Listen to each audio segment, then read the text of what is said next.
Voilà, je m'appelle Christophe Dejour, je suis professeur au Conservatoire national des arts et métiers. J'ai la responsabilité d'une chaire qui s'appelle Psychanalyse, santé, travail.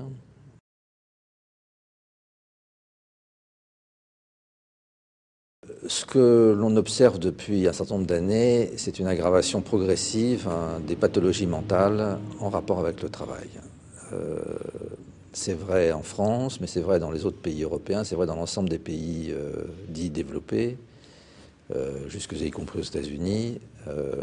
Bon, il y a des études qui sont faites là-dessus à grande échelle, avec des méthodologies assez différentes d'un pays à l'autre, et qui aboutissent en gros à considérer que le stress au travail, puisque c'est la terminologie qui est quand même le plus souvent admise au plan international, plutôt que celle de santé mentale au travail, le stress au travail donc générerait des coûts très importants de l'ordre de, selon les pays, de 3 à 6% du produit intérieur brut. Ce sont des sommes énormes, monstrueuses, qu'on n'avait évidemment pas du tout atteintes dans les décennies précédentes. Donc il y a objectivement des indicateurs qui montrent que le problème devient de plus en plus sérieux. Alors, les pathologies augmentent, et parmi ces pathologies, il y en a donc une qui est particulièrement préoccupante et qui, à mon sens, marque un tournant quand même qualitatif, c'est l'apparition des suicides et des tentatives de suicide jusque sur les lieux de travail. Et ça, c'est nouveau, que ça n'existait pas par le passé. Donc c'est qualitativement un saut, si vous voulez, quelque chose de nouveau qui est apparu. On sait qu'il n'y avait pas de suicide sur les lieux de travail, en tout cas qui n'était absolument pas repérable jusqu'à présent, parce que nous avons une médecine du travail en France qui est instituée depuis 1946 avec des associations scientifiques, des archives des maladies professionnelles. Et donc on sait très bien l'état des lieux, si vous voulez, en matière de rapport entre conditions de travail, santé du corps, organisation du travail, santé mentale. Et il n'y avait aucune publication sur ce thème jusque donc au début au début du siècle, du 21e siècle, c'est-à-dire en gros c'est 2000. On commence à en parler un tout petit peu et que c'est devenu en fait un fait patent. En fait, à mon avis, depuis déjà une douzaine d'années, mais en réalité reconnu, si vous voulez, lancé comme préoccupation dans l'espace public seulement depuis 2 ans, c'est-à-dire 2007, à la suite des séries de suicides qui se sont produits dans le secteur de l'automobile et qui ont été donc relayés fortement par les journaux, les médias, les journalistes. Voilà.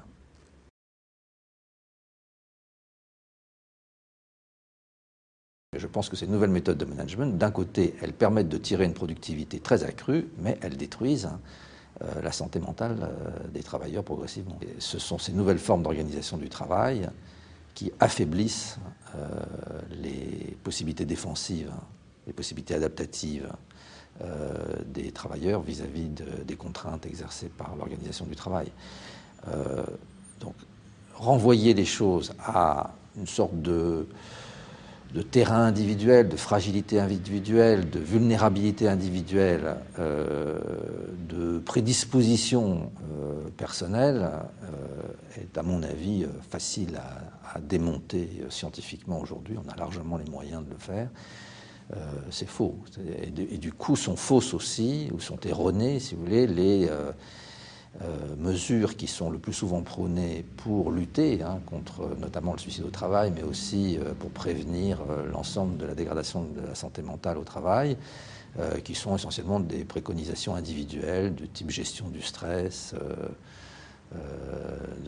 avec toute une série de choses, la relaxation, le zen et toute autre combine, excusez-moi pour le terme un peu péjoratif, mais enfin, qui sont essentiellement orientés vers les individus, alors même que les pauvres, dans la majorité des cas, ils font quand même le maximum.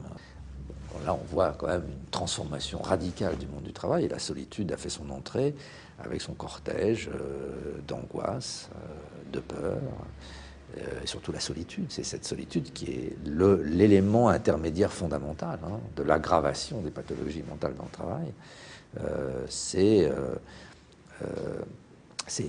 dans cette isolation progressive, dans cette solitude imposée finalement à tout le monde que réside la dissolution, la déstructuration de toute une série de ressources défensives qu'on appelait les stratégies collectives de défense, qui étaient quand même très puissantes et qui ont très bien fonctionné, qui ne permettaient pas de tout traiter, mais qui permettaient de traiter beaucoup plus de souffrances autrefois qu'aujourd'hui. Nous sommes dans un véritable désastre humain du monde du travail, de mon point de vue, dont les suicides sont la marque la plus patente. On ne pourra jamais avoir quelque chose de pire que ça. Si on peut avoir des suicides de masse, c'est-à-dire une plus grande quantité de suicides. La deuxième chose qui risque d'alerter, qui risque de gêner beaucoup, c'est si c'est cette violence qui, aujourd'hui, se retourne essentiellement contre les sujets eux-mêmes, par désespoir, ils viennent à commettre des tentatives de suicide ou à se suicider, si cette violence se retourne maintenant contre l'organisation, contre l'entreprise, et qu'on commence à avoir des actes de sabotage graves ou des actes de violence graves, et à mon avis, ça risque d'arriver, parce que les gens sont à un point d'exaspération qui fait que là, vous savez, les décompensations, on ne peut pas très bien prévoir dans quel sens elles vont tourner. Ça peut être encore, d'une certaine manière, plus spectaculaire, mais je ne sais pas si ce sera plus spectaculaire. Pour moi, rien n'est plus spectaculaire et plus impressionnant que de voir des gens se suicider sur leur lieu de travail. C'est effarant, si vous voulez, et que tout le monde ne s'arrête pas immédiatement de travailler pour s'interroger sur ce qui vient de se passer et trouver les solutions adéquates me paraît être un tournant aussi, cette fois-ci non plus seulement des conditions de travail, mais un tournant social, un tournant dans le sens commun, un tournant dans le sens commun de la justice, si vous voulez. Si on ne s'arrête pas sur les suicides, d'une certaine manière, on les banalise, on les accepte. On les tolère, comme si ça faisait partie. Et bien des gens aujourd'hui pensent qu'il est normal qu'on se suicide au travail. Moi, je trouve ça invraisemblable. Il y a certainement des moyens de transformer ça et d'empêcher que ce suicide se produise, pas par des approches individuelles, mais bien en renouant avec la question du travail, en réintroduisant dans le travail ce qui permet aux gens de travailler ensemble. Parce que travailler ensemble, ça n'est jamais uniquement produire, c'est aussi vivre ensemble. Et ce vivre ensemble, il a été complètement laminé par ce déplacement de l'intérêt pour le travail, donc qui était plutôt piloté par les sciences de l'ingénieur, par les techniciens, par des gens qui avaient une connaissance de la matérialité même de ce que c'est que la production et la production de valeur, vers des gestionnaires, dont précisément la caractéristique est de ne rien connaître au travail et de ne rien vouloir en connaître. Parce que dès qu'on met le nez dans la boîte noire du travail, évidemment, des objections surviennent, des objections surgissent contre les méthodes de gestion qui sont introduites.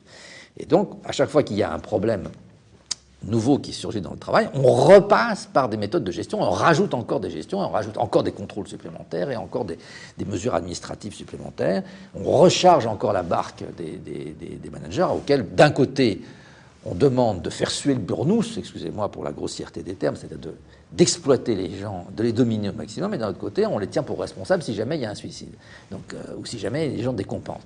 Donc là, on est dans un système où, évidemment, les cadres vont mal, parce qu'ils sont pris dans une double contrainte, si vous voulez, de faire d'un côté et de faire le contraire de l'autre. Alors, forcément, il y a des cadres qui craquent, et parmi eux, certains qui sont de bons soldats, de vaillants soldats, et qui sont bien au service de leur entreprise, et qui se sont beaucoup employés à cette entreprise, qui se sont beaucoup investis dans l'entreprise, qui se sont beaucoup donnés à l'entreprise. Et c'est souvent les meilleurs, paradoxalement, qui craquent. Et donc des gens dont on ne pouvait pas prévoir qu'ils allaient tomber malades, parce qu'ils avaient tous les signes extérieurs d'être parmi les meilleurs, les plus engagés, les plus impliqués, les plus motivés, les plus performants, toujours over the target, au-dessus de la cible, dans toutes les méthodes d'évaluation prônées par les nouvelles méthodes de gestion. Et c'est précisément ceux-là qui, au moment de la disgrâce, craquent, alors même que peut-être eux-mêmes ont déjà été, d'une certaine manière, des collaborateurs de ce type de pratique à l'égard de leurs propres subordonnés, voire parfois de leurs collègues, qu'ils ont poussés vers la porte, pensant toujours qu'eux seraient en quelque sorte protégés et bénéficieraient de la reconnaissance et de la protection de l'entreprise, jusqu'au jour où c'est leur tour. Et là, ils craquent. Mais ce n'étaient pas des gens particulièrement fragiles psychologiquement. C'est ça le paradoxe, c'est de voir que des gens se suicident alors qu'ils n'étaient pas des bras cassés, et pas des gens déprimés, et pas des gens particulièrement malades.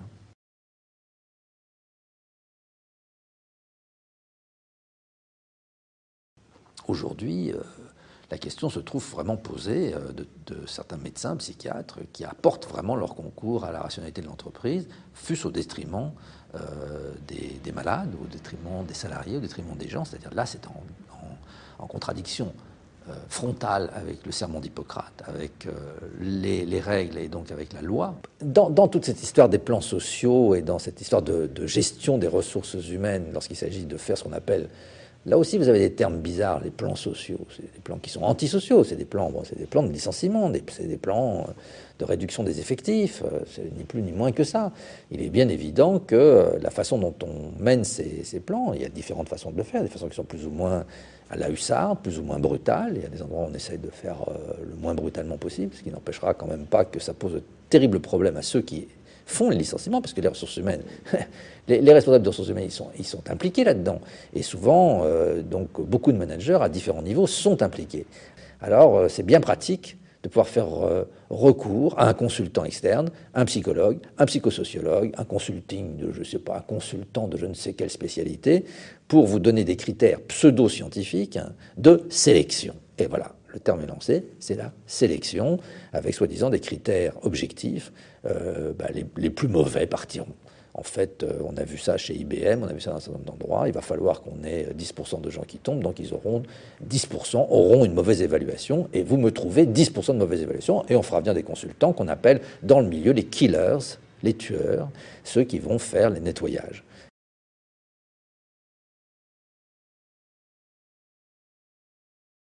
Ce qui se passe dans l'entreprise ne modifie pas que le monde du travail, ne déstructure pas le vivre ensemble que dans le monde du travail. Les gens qui sont en quelque sorte amenés, à cause de ces nouvelles formes de gestion, à consentir à des actes que moralement pourtant ils réprouvent, et naturellement ils le font dans le lieu de travail, mais ils le font évidemment à l'extérieur aussi. D'où la dégradation du vivre ensemble dans l'ensemble de la société. C'est ça la centralité du travail. Le travail, c'est l'organisateur, d'une certaine façon, de la transformation de la cité. Ça marche parce que les gens y apportent leur concours. Donc, ce que permet d'analyser le travail, c'est notamment cette vieille question, de la reprendre à nouveau frais, la question de la servitude volontaire, du consentement à servir un système que pourtant nous désapprouvons moralement et qui pourtant nous détruit. Alors, c'est pourquoi c'est très important de comprendre ça, parce qu'évidemment, ça change complètement tout, de bout en bout par rapport à mes collègues, sur la question de l'action. Si nous sommes co-responsables de l'apparition de ce système, alors, dans ce cas-là, nous pouvons... Évidemment, c'est assez drastique et c'est assez désagréable d'en prendre conscience, mais d'une certaine façon, c'est une chance. Si le système fonctionne, c'est parce que nous y apportons notre coopération, notre intelligence. Donc, nous pouvons aussi faire autrement. Ça veut dire que c'est possible de transformer la situation. Alors ça, c'est un point, pour moi, le plus important, et c'est ça ma divergence avec la plupart de mes collègues. Moi, je pense que c'est possible de faire autrement. Et je pense qu'on finira par faire autrement. Je ne sais pas après quel type de crise et après quel type de soubresaut et combien il va falloir payer encore en termes de désastres humains, mais je pense qu'on finira par faire autrement, à revenir à ces questions du travail que j'ai essayé de poser là, pour essayer de repenser le travail, remettre le travail au poste principal, sur la question prévalente, en repensant la gestion cette fois-ci à partir du travail et non plus l'inverse, et réenchanter le travail, c'est tout à fait jouable. Mais là, par contre, il faut une vraie volonté. Il faut non seulement des chercheurs, il faut non seulement des gens qui interviennent là-dessus et qui connaissent le travail, il faut des enseignements sur la question du travail, il faut que les gens possèdent les concepts, sinon, si vous ne savez pas le penser, vous ne pouvez pas agir rationnellement. Et puis, ça demande qu'il n'y ait pas seulement des chercheurs, des penseurs, ça demande pas seulement qu'il y ait quelques patrons, il y en a déjà, quelques entrepreneurs, quelques entreprises qui cherchent à trouver des alternatives à l'évaluation individualisée, à ces formes de gestion. Je suis impliqué dans un certain nombre de ces démarches, donc je sais que ça existe. Il y a un certain nombre d'entreprises qui véritablement font des efforts de ce côté-là, donc c'est possible, y compris dans le système actuel, mais ça ne marchera, ça ne prendra véritablement son développement que quand ce sera soutenu délibérément par des politiques publiques, ce qui n'est pas le cas du tout actuellement.